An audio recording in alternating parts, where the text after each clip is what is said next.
Hello and welcome to episode 28 of The Australian Runner, a weekly show about running and everything running related. I'm Ben, with me is Chris. Hi. Today's episode is an elite athlete profile on the great New Zealand mile runner, Nick Willis. Let's get started. Before we start, I'd like to just mention that this episode has been pre-recorded, as when it goes live, both of us will be overseas. So this means that there'll be no news at the end of today's episode. Such a shame. So anyway, let's get started on this athlete profile. So Chris, do you want to give us a bit of background on who Nick Willis is for people who don't know? So Nick Willis is a Kiwi, so he's just across the Dutch. All of our other profiles have been Australian runners.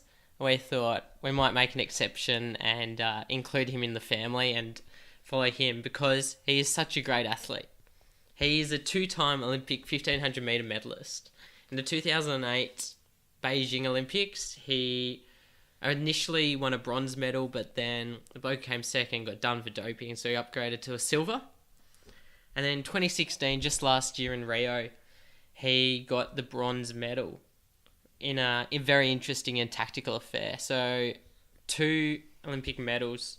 He's got a personal bests that are unreal. For the 1500 metres, it's 3:29.66. So he's a sub 3:30 man, just insane. Absolutely incredible. That's faster than the Australian record. It's an area record, like all of the Pacific region.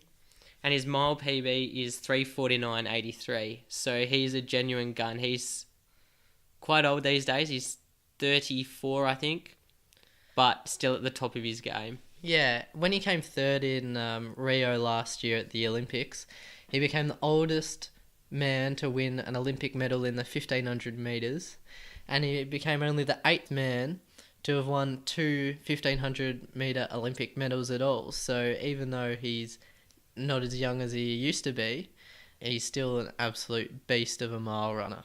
Exactly, so that's why we decided to find out what he does in training to make him the best. The base of his training comes from his aerobic capacity, and he puts in weeks of effort in pre-season just logging tons and tons and tons of miles. Yeah, he does. He has a very heavy emphasis on this base phase, which I think he goes up to 8 weeks, where he just runs 90 to 95 miles a week with fast strides, no sessions whatsoever.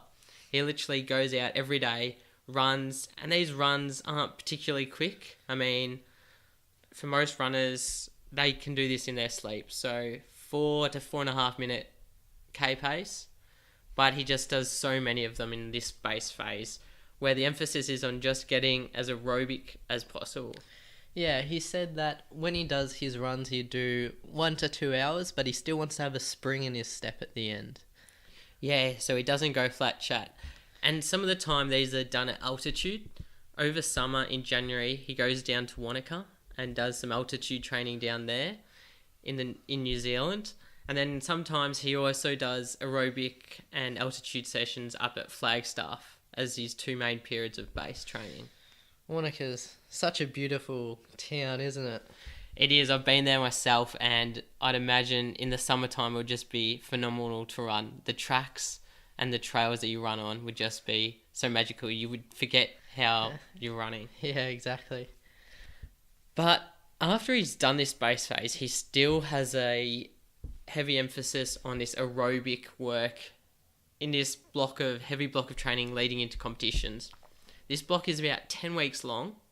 The first 3 to 4 weeks are very aerobic, bit more speed.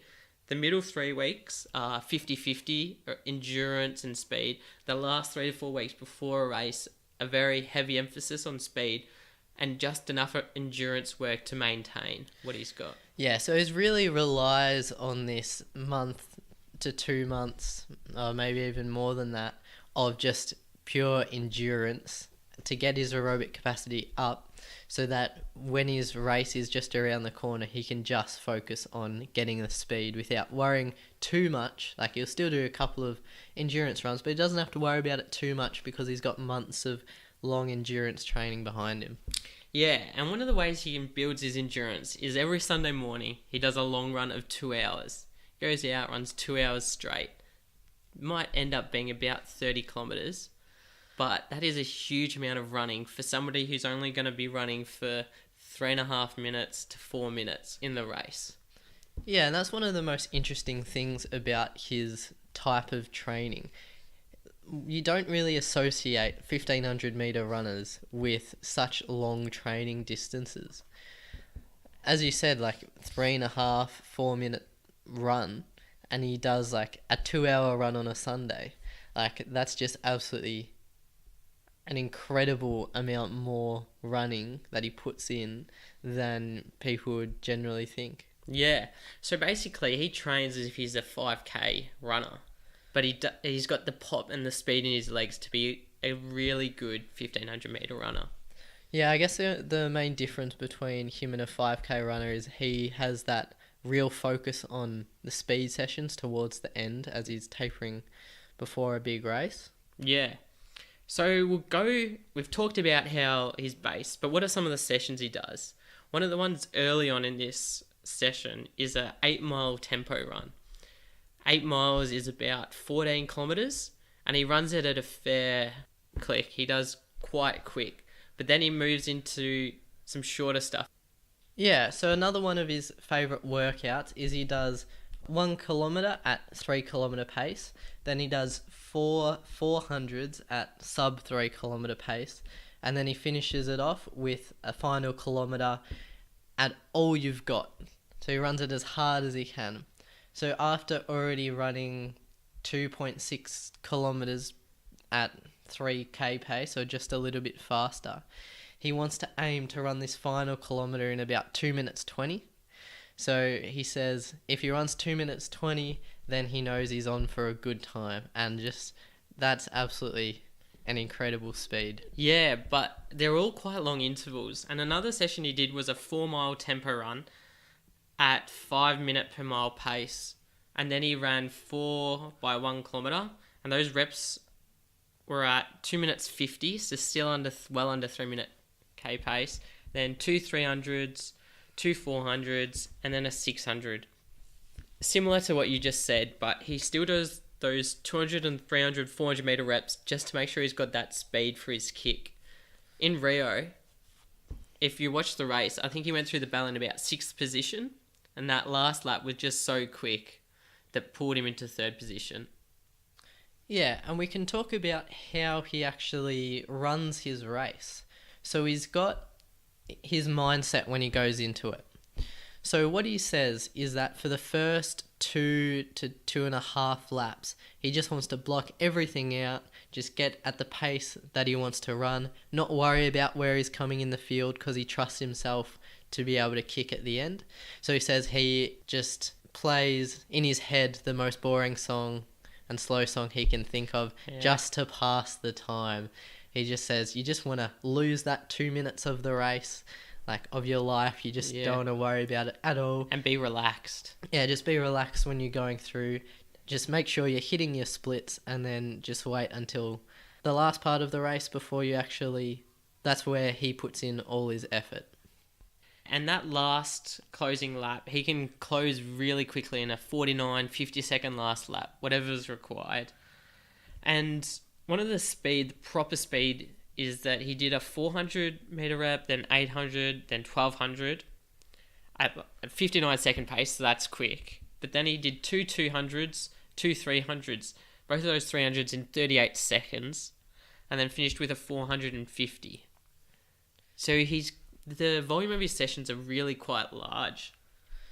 They're almost always over the 4 kilometer mark, even if they are focusing on his speed and lactate threshold and running through the lactic acid burn. Yeah, he said that he doesn't like having lactic acid. He says, why have lactate when you can avoid having it at all just by building up your capacity to deal with it, your body's capacity. So that's sort of one of his big philosophies as well. And he does that by getting that huge aerobic base, so that his lactate threshold's a lot higher, so he doesn't produce it until he's running really quite fast. So this passion for running miles isn't only for himself. He wants to give it out to other people, and him and his wife have recently set up a company called Miler Method, where they do online boot camps to get other people running miles. Because he saw that everyone else these days, if you're a runner, you run marathons, you do half marathons. He's like, you don't have to run far to be a runner. And he sees that people like running fast. I mean, who likes running slowly, really? And that a mile race, everyone talks about the 4-minute barrier and all those barriers that they tried to break in the past. So he wants to bring that to the general population.